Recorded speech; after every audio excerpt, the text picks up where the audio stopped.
শুনবেন আমাদের স্থানীয় খবর।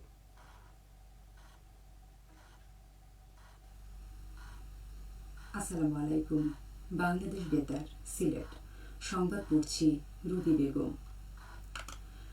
বিভাগীয় পর্যায়ে জাতীয় বিজ্ঞান ও প্রযুক্তি সপ্তাহ এবং বিজ্ঞান মেলা অনুষ্ঠিত হচ্ছে আজ সিলেট জেলা স্টেডিয়ামের মোহাম্মদ আলী জিমনেশিয়ামে। প্রধান অতিথি থেকে এর উদ্বোধন করবেন বাণিজ্য, শিল্প এবং বস্ত্র ও পাট মন্ত্রী খন্দকার আব্দুল মুক্তাদির। অনুষ্ঠানে সভাপতিত্ব করবেন সিলেট বিভাগের বিভাগীয় কমিশনার মোহাম্মদ মশিউর রহমান। উদ্বোধনী অনুষ্ঠানে বিশেষ অতিথি হিসেবে উপস্থিত থাকবেন সিটি কর্পোরেশনের প্রশাসক আব্দুল কাইয়ুম চৌধুরী, সিলেট রেঞ্জের ডিআইজি ড মোহাম্মদ জিল্লুর রহমান, মেট্রোপলিটন পুলিশের পুলিশ কমিশনার আব্দুল কুদ্দুস চৌধুরী এবং জেলা প্রশাসক মোহাম্মদ সারওয়ার আলম। 3 দিনব্যাপী এই মেলায় প্রথম দিন বিকেল থেকে সন্ধ্যা পর্যন্ত বিজ্ঞান বিষয়ক প্রকল্প উপস্থাপন অনুষ্ঠিত হবে। দ্বিতীয় দিন সকাল থেকে দুপুর পর্যন্ত বিজ্ঞান বিষয়ক কুইজ প্রতিযোগিতা এবং দুপুর থেকে বিকেল পর্যন্ত উদ্ভাবন নির্ভর বাংলাদেশ গঠনে বিজ্ঞান ও প্রযুক্তি শীর্ষক বিজ্ঞান বিষয়ক সেমিনার অনুষ্ঠিত হবে। এছাড়া তৃতীয় দিন সকাল থেকে দুপুর পর্যন্ত বিজ্ঞান অলিম্পিয়াড এবং বিকালে সমাপনী ও পুরস্কার বিতরণ অনুষ্ঠান আয়োজন করা হবে। শ্রম ও কর্মসংস্থান এবং প্রবাসী কল্যাণ ও বৈদেশিক কর্মসংস্থান মন্ত্রী আরিফুল হক চৌধুরী আজ ট্রেনে সিলেট সফরে এসেছেন। মন্ত্রীর একান্ত সচিব বিজন কুমার সিংহ এ তথ্য নিশ্চিত করেছেন। আগামীকাল সকাল 11টায় গোয়েনঘাটের তোয়াকুল কলেজ বন্যা আশ্রয় কেন্দ্রের ভিত্তিপ্রস্তর স্থাপন করবেন তিনি।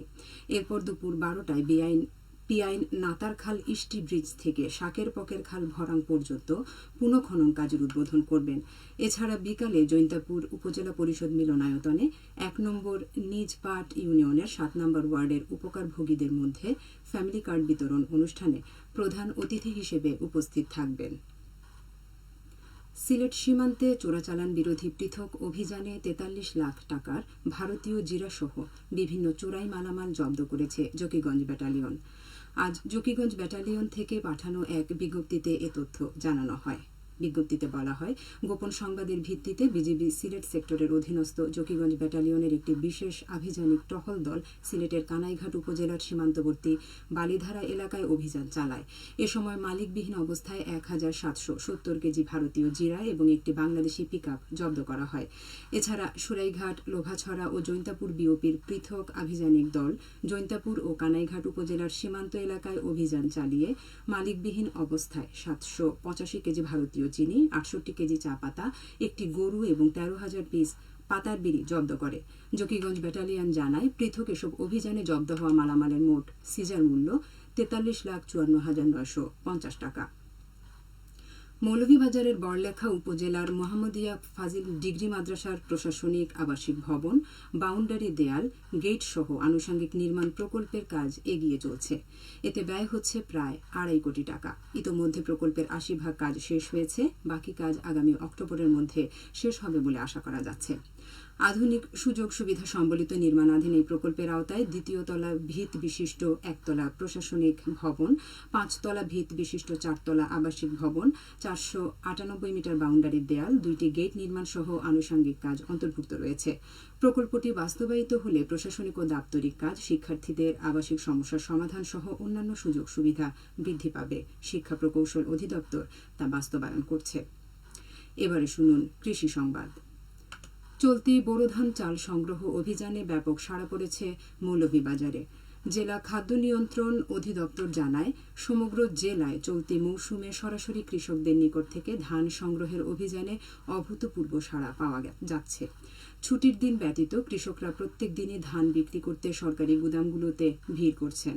এখন পর্যন্ত 4,321 মেট্রিক টন ধান খরিদ করা হয়েছে। প্রতি টন ধান 36,000 টাকায় কৃষকরা বিক্রি করছেন। জেলায় ধান সংগ্রহের লক্ষ্যমাত্রা নির্ধারণ করা হয়েছে 9,400 মেট্রিক টন। এই কার্যক্রম চলবে 31 আগস্ট পর্যন্ত।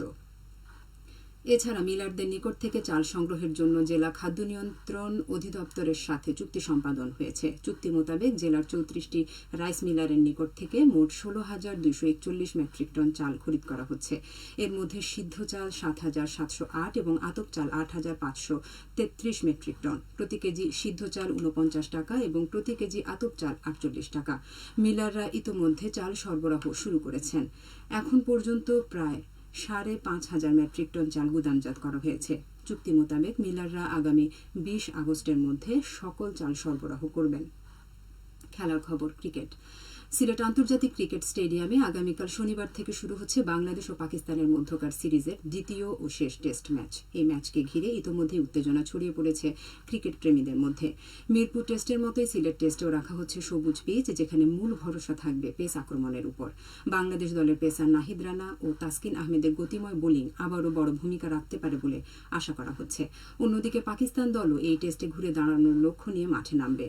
বাবর আজমের সম্ভাব্য ফেরা এবং দল সাজানো নিয়ে ইতোমধ্যে আলোচনায় রয়েছে পাকিস্তান শিবির। সব মিলিয়ে সিলেট টেস্ট ঘিরে জমে উঠছে ক্রিকেট উত্তেজনা, আর দর্শকদের চোখ এখন কেবল মাঠের লড়াইয়ের দিকে। সবশেষে আবহাওয়া। সন্ধ্যা 6টা পর্যন্ত পূর্বাভাসে বলা হয়েছে সিলেট ও পার্শ্ববর্তী এলাকায় পশ্চিম উত্তর পশ্চিম দিক থেকে অস্থায়ীভাবে ঘন্টায় সর্বোচ্চ 60 কিলোমিটার বেগে ঝোড়ো হাওয়া বয়ে যেতে পারে। সেই সঙ্গে হতে পারে বৃষ্টি অথবা বজ্রসহ বৃষ্টিপাত। এসব এলাকার নদীবন্দর সমূহকে 1 নম্বর সতর্কতা সংকেত দেখিয়ে যেতে বলা হয়েছে। আজ সিলেটে সূর্যোদয় হয়েছে 5টা 8 মিনিটে এবং সূর্য অস্ত যাবে 6টা 29 মিনিটে। সংবাদ শেষ হলো। আমাদের পরবর্তী স্থানীয় সংবাদ প্রচারিত হবে সন্ধ্যে 7টায়।